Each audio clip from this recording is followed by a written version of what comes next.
So how do we go about teaching our programs? What's kind of our approach? Well, to start, I want to walk through some common issues that plague most responses. And this particular list comes from a large wildfire organization, but as we go through it, it's directly applicable to any environment, whether it be wildfire, structural fires, whether it be a search and rescue incident, whether it be a barricaded gunman, all of those types of incidents. Things like span of control is always an issue, so we'll talk about that. Roles and responsibilities is a consistent problem that comes up in after-action reviews. A bulky organization, so it's an organization that's really, really big and unwieldy. It's inefficient and can collapse under its own weight. An emerging incident is an issue, and that's an incident that starts small and innocuously small and grows bigger very, very quickly. And by the time we recognize that it's actually a bigger incident, we're already behind the 8 ball with regard to managing it, setting up a structure, and calling in resources to deal with it. So that is always a challenge. Political influence. We live in a political environment. We just do, and we can't ignore that. So there are some challenges around managing an incident when we're working with local politicians, for example. Well-meaning, but there are some challenges there. The communication during initial response. If you've been in this game for a long time, or even if you haven't, you know that the initial response phase of any incident is just inherently chaotic. And the communication and trying to convey information is always a challenge during that initial response. And that initial response, depending on the context, can be the first few minutes, could be the first few hours, or in the case of a large-scale disaster or emergency, your initial response can actually take days. And I've lived through that, and we have a lot of experience in dealing with that, and we are passing those lessons on to you through our various programs. How do we deal with external resources? So other agencies that are coming in to help, that's always a challenge. And yes, we want to use things like the incident command system to make it a lot more consistent and seamless in terms of our integration. But ICS isn't a silver bullet that solves all of our integration problems. So there are always issues with external resources. So we want to help you deal with that through our programs. The media, of course. It is very easy to have international attention on an incident through social media these days, through Twitter, YouTube, and Facebook, and so on and so forth. So that is always a consideration. So the need to communicate and morph corporate communications into crisis communications is of the utmost importance. But the bottom line is an incident is an incident is an incident. It doesn't matter if you're a wildfire organization, or you're responding as a post-secondary institution, or you're a volunteer search and rescue worker looking for lost or missing people. The characteristics of an incident are really the same. The enemy is different.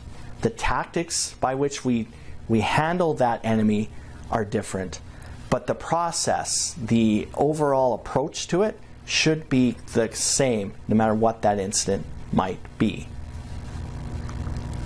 Now, in some cases, depending on your environment, we aren't first responders. We aren't emergency managers. A lot of times we're being tapped to do this, and I don't have a fire department background, let's say, or I'm not a paramedic, or I am not a police officer. You know what? That's okay, because the reality is if you're designated to respond, then unfortunately you will be responding. So what we want to do is make sure that we're setting you up for success and understanding that there are nuances between an organization or agency that does it day to day and the individuals that do it day to day, and those that maybe this is just off the corner of their desk, for example. So how do we do that? Well, we make sure that our responses rely on principles of leadership, effective communications, and workflow management, just like your day-to-day job if you are not from an emergency service. We don't preach strict adherence to ICS forms and pure ICS all of the time. It really depends on the agency we're working with, or the audience, or the sector, because it just makes sense to take the solution and really make sure that it meets the needs of our particular audience. So that is very much our approach, principles-based and not rules-based. And also we recognize, and hopefully you will too, that incident management is really project management. So if you're not from an emergency service, let's say, then treat it like a project. Granted, a project with great significance, dense timelines and information not really coming to you in an adequate fashion. But nonetheless, process-wise, it's a project. So that leads us into our conversation around our philosophy at Exigent. And it's really, really important, and it's part of our fabric by which we design our programs, how we work with others, how we present programs, whether they be online or in class.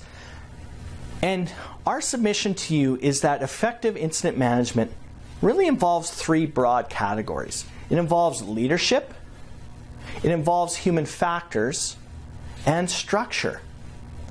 And if you have those three components and they're linked, then you have effective incident management. So an example of leadership would be a concept that we call leader's intent, which we talk a lot about in other programs. Situational leadership, so using the right leadership style for the right situation. Sources of power or influence. So as a leader, I have certain things that I need to do to build influence amongst my team, for example. On the human factors side, situation awareness, so being aware of what's around you, what's happening. Decision making, stress management, so making sure that you're not clouded in your judgment because you're under stress. So that needs to be a component that needs to be recognized. And of course, structure. So things like having management by objectives, managing your span of control, unity of command, which means everyone on an incident has only one supervisor. So if you have all three of these broad categories in place, you have effective incident management. But if I take one away, yes, you're going to get by. If we take away the human factors component, well, then your leadership will have to be a lot stronger, so will your structure. And you'll get by, but you'll be less efficient. Now, if I were to take two of those things away, then that's when we start to get into some severe trouble. So our approach is always around this three-pronged incident management structure. And that's our philosophy, and that is the fabric by which we design our courses and we deliver them.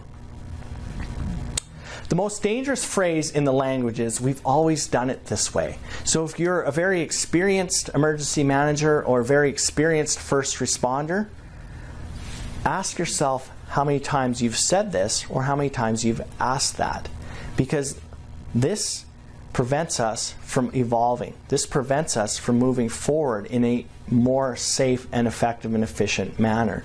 So this is a mentality that we try to battle each and every day and introduce new concepts, new philosophies, and some will resonate and some won't. But that's okay. But you do owe yourself and your institution and your organization the time and the dedication to at least look at other viewpoints, look at best practices from other environments. And maybe it's taking best practices from an entirely different sector and seeing if that fits. Well, that's part of being an effective emergency responder. Because at the end of the day, we all want to go home safely. So let's avoid, we've always done it this way, and let's be willing to look at new approaches to training, new formats, so online versus in class.